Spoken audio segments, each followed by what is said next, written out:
Hello, hello, hello, hello. Ayan po, malambot na yung ating chicken feet adobo.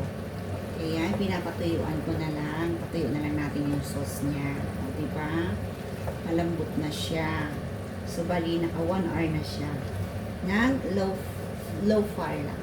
Na.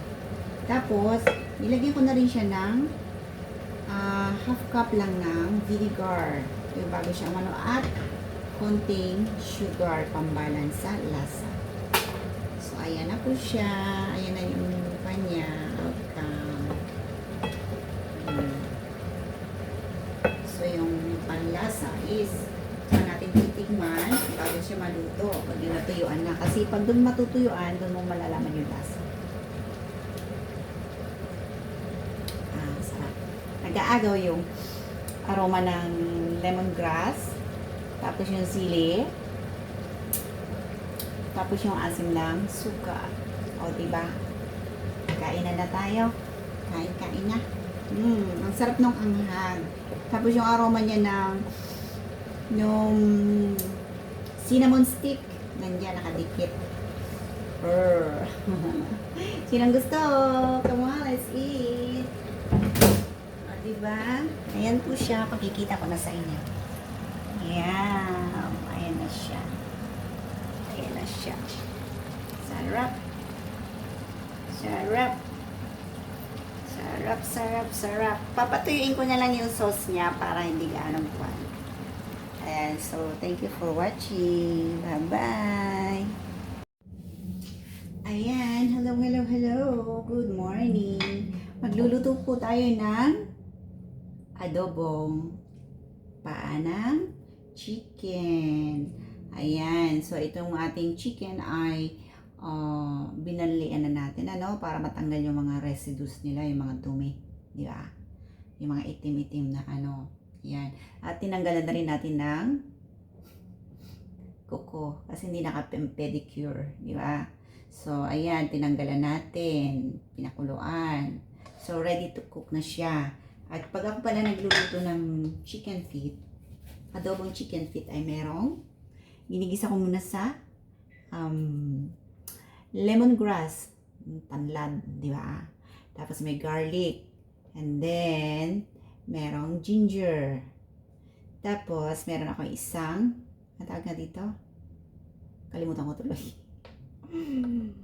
Tsaka cinnamon stick at star anise. Ayun, bumalik sa utak ko. Star anise, and then chili na green, tsaka red. Kaso wala akong red, ayan, nalaglag tuloy.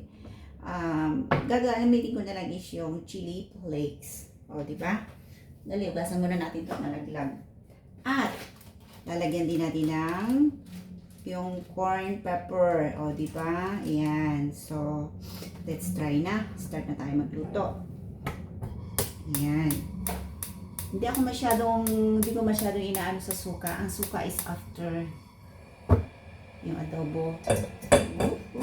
Ayan. Yung bago siya maluto, doon ko lang siya nilalagay. Minsan iba-iba yung technique, diba? Iba-iba yung pagluluto ng adobo. Kanya-kanya tayong technique. Kumakain na yung kapitbahay ko ng lunch. Ako wala pa. Ito kasi pantanggal ng lansa at pampabango. Yung lemongrass.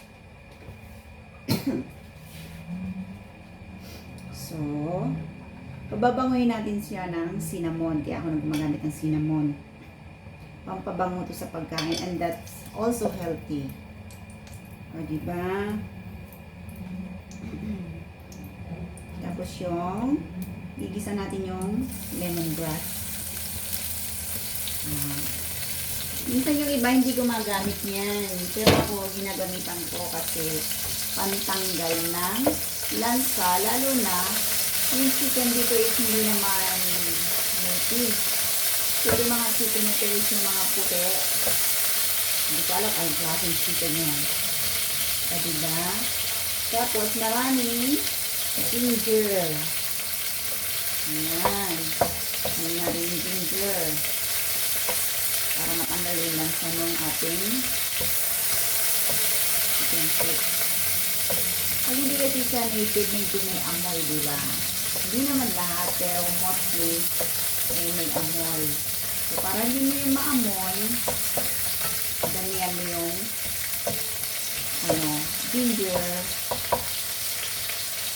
And then, sunod natin yung garlic. Ayan. Last na yan. Kayo, paano kayo nagluluto ng ng adobo niyo?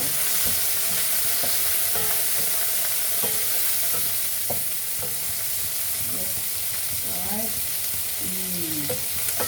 Yan, naging yung mga sauce pan. Ayan. So, bango-bango. Ang bango ng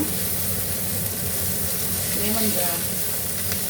Daagaw yung amoy ng lemongrass at saka yung vanilla. Mahihulog na natin itong chicken feet. Kaya na natin siya. At siya ay titimpla na natin ng soy sauce.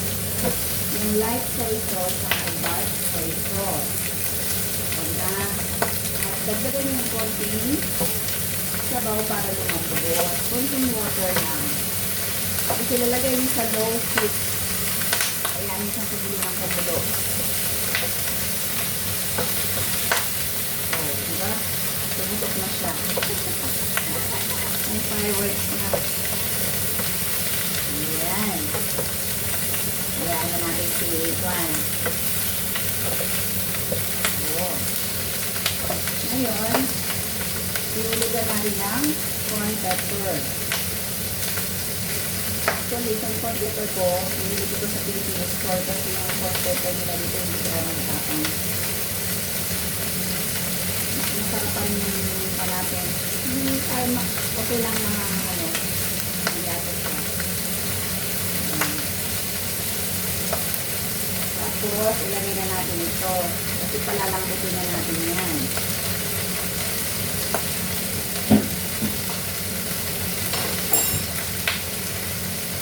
Lagyan din natin natin dark soy sauce. 2 tablespoons. Para pampakulay.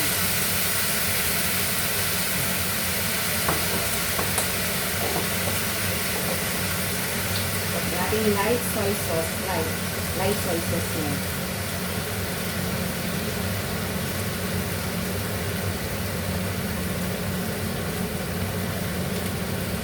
Pag 2 tablespoon ng dark soy sauce, gawin mong 4 nito ng light soy sauce. Pag dark ay 2, 4 na light soy sauce.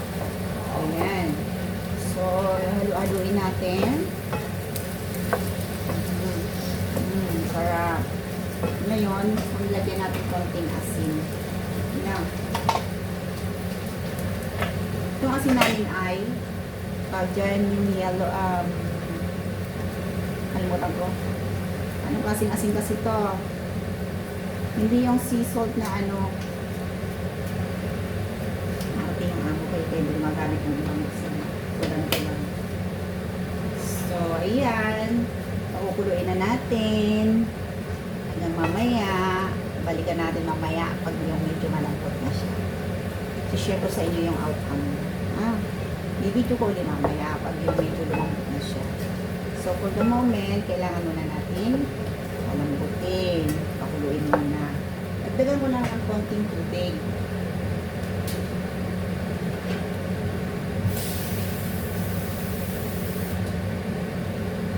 Isang cup ng water para palambot natin siya. Ayan. Palalambutin natin siya dyan. Okay, so mamaya uli. Hintayin lang natin lumambot siya, no? Ayan. Mamaya uli,